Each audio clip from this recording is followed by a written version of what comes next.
The Ghost of a Live Man by W. Bob Holland.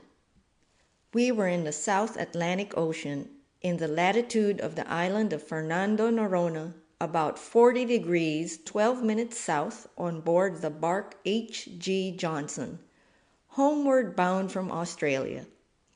I was the only passenger, and we had safely rounded Cape Horn, with a barometer at 28 degrees 18 minutes, and yet had somehow miraculously escaped an extremely heavy gale, had light northerly and easterly winds till we reached 20 degrees, and thence the southeast trades were sending us fast on our way to the equator. I sat on deck smoking my pipe, with a glorious full moon shedding its bright pathway across the blue waters, and chatting with the first mate, a man some 58 years of age, who had followed the sea since he was a boy. For 20 years or more he had been mate or captain, and many and varied were the experiences he could relate. A thorough sailor and skillful navigator, he was as honest as the day is long, had a heart as big as an ox, and was an all-around good fellow and genial companion. Some of his yarns might be taken cum grano salis, yet he always positively assured me that he was telling me the truth. An account of a voyage that he made in a whaler from the Southern Ocean to New Bedford seemed to me worthy to be repeated. He had rounded Cape Horn 6 times and the Cape of Good Hope 26 times, besides making many trips across the Western Ocean and to South American ports. I give his account as near as possible in his own words. It was in '71 that I commanded the whaler Mary Jane. We had been out from home over 3 years and had on board a full cargo of whale oil, besides 2,000 pounds of whale bone, which was then worth $5 per pound. I also had been fortunate enough to find in a dead whale, which we came across, a large quantity of ambergris, and our hearts were all very light as we began our homeward voyage, and our thoughts all tended to the hearty welcome which we should receive from wives and sweethearts when we reached our journey's end.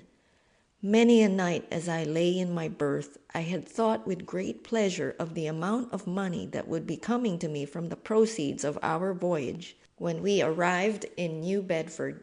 I calculated that I had made $12,000 as my share of the proceeds of the whalebone and oil, to say nothing of the ambergris, which I well knew would bring at least $20,000, and one half of which belonged to me.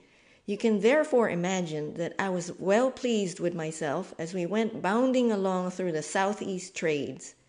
We crossed the equator in longitude 36, and soon after took strong northeast trades, and all was going as well as I could wish.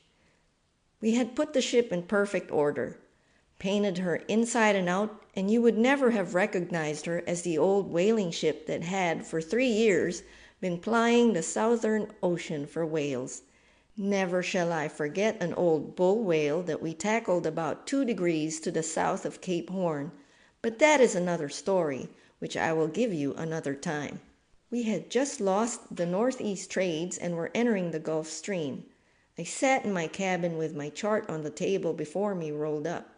I had just picked our location on it and was thinking that in a week more I should be at home, surrounded by those near and dear to me, and relating to them the story of my great good fortune.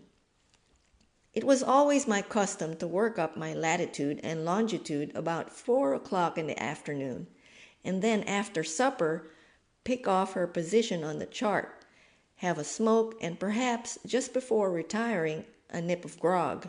And then at 8:30 o'clock, as regular as a clock, I would turn in.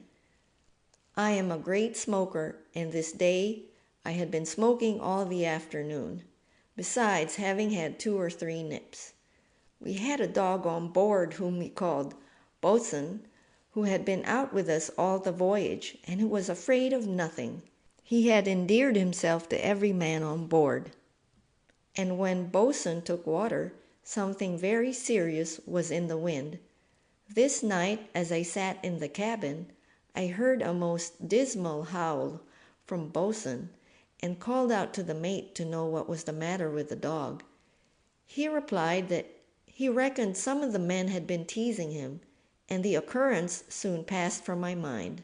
Suddenly I saw someone coming down the after companion way into the cabin. I supposed at first it was the mate and wondered that he had not first spoken to me, but then I noticed that he wore clothes I had never seen on the mate, and as he advanced into the cabin I saw his face. It was the face of a man I had never seen in my life. He was thin and pale and haggard, and as he advanced, he looked about the cabin and at the rolled-up chart on the table. There seemed to be an appeal in his eyes, and then there swept over his face a look of intense disappointment, and before I could move or speak, he had vanished from my sight. Now I am a very practical man, and I at once straightened myself in my chair and said to myself, "Well, old man, you have smoked one too many pipes today, or else you have had one drink too much, for you have been asleep in your chair and seen a ghost."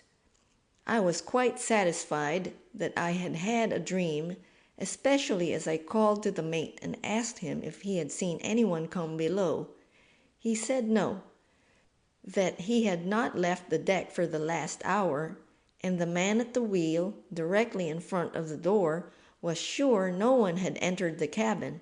So I convinced myself that I had had a very vivid dream, though I could not help thinking of the matter all through the next day. At 8 o'clock the next evening, I sat in the same place with my work just finished, and the chart lying rolled up on the table before me, when suddenly the dog's dismal howl rang through the ship, and looking up I saw those same legs coming down the after companion.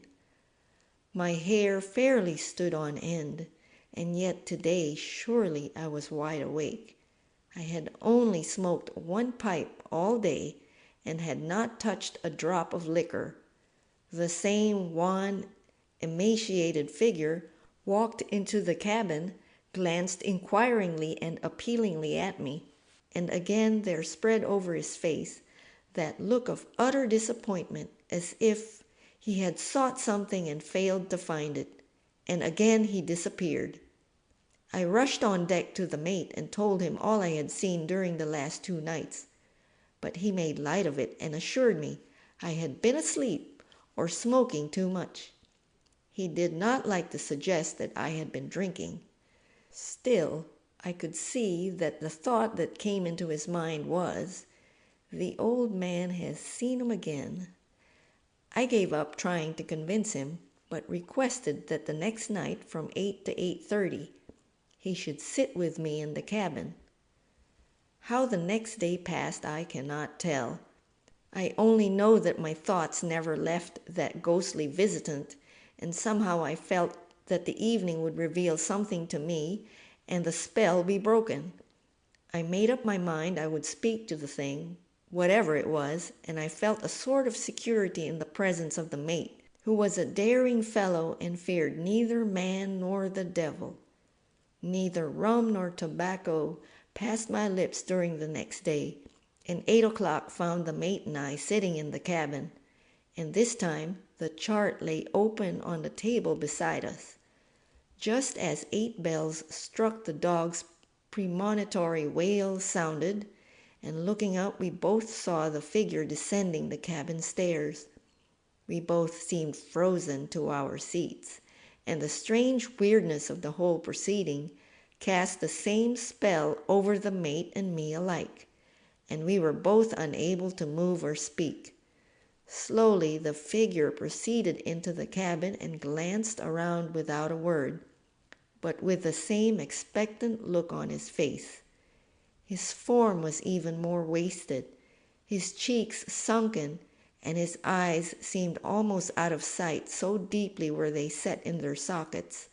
As his eye fell on the open chart, a look of supreme joy fairly irradiated his features, and advancing to the table, he placed one long bony finger on the chart, held it for a moment, and then again disappeared from our sight.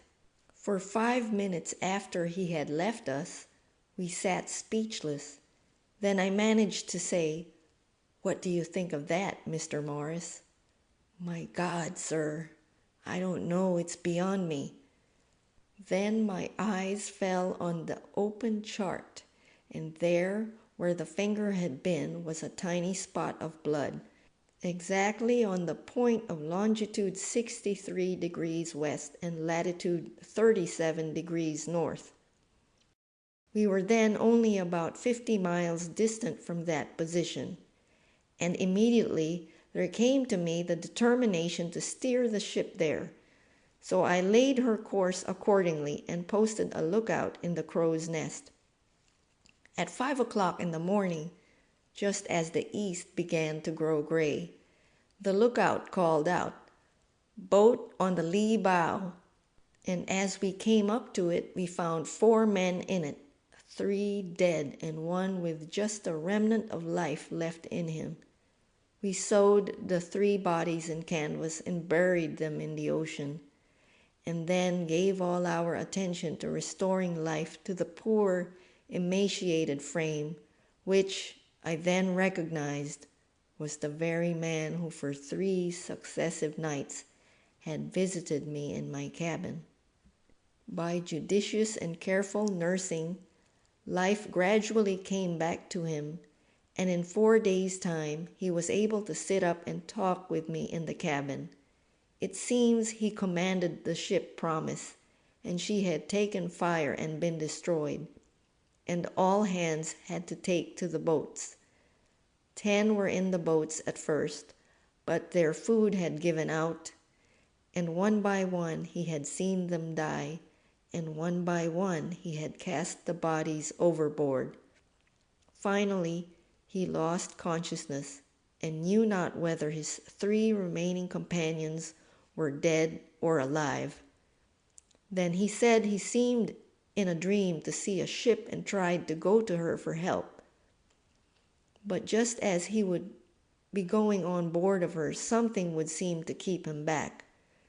3 times in his dreams he tried to visit this ship, and the last time there seemed to come to him a certain satisfaction, and he felt that he had succeeded in his object. Turning to my table, he said, "Let me take your chart. I'll show you just where we were." "Stop," said I. "Don't take that chart. It is an old one and all marked over.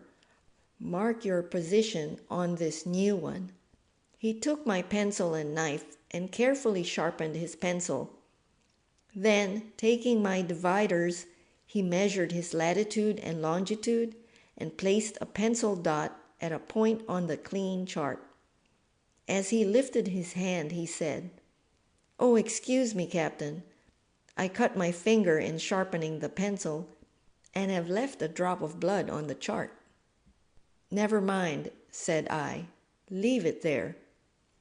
And then I produced the old chart, and there, in an exactly corresponding place, was the drop of blood left by my ghostly visitor. Then, looking steadily into my face, the mate solemnly added, "I can't explain this, sir. Perhaps you can. But I can tell you on my honor, it is God's own truth that I have told you." End of The Ghost of a Live Man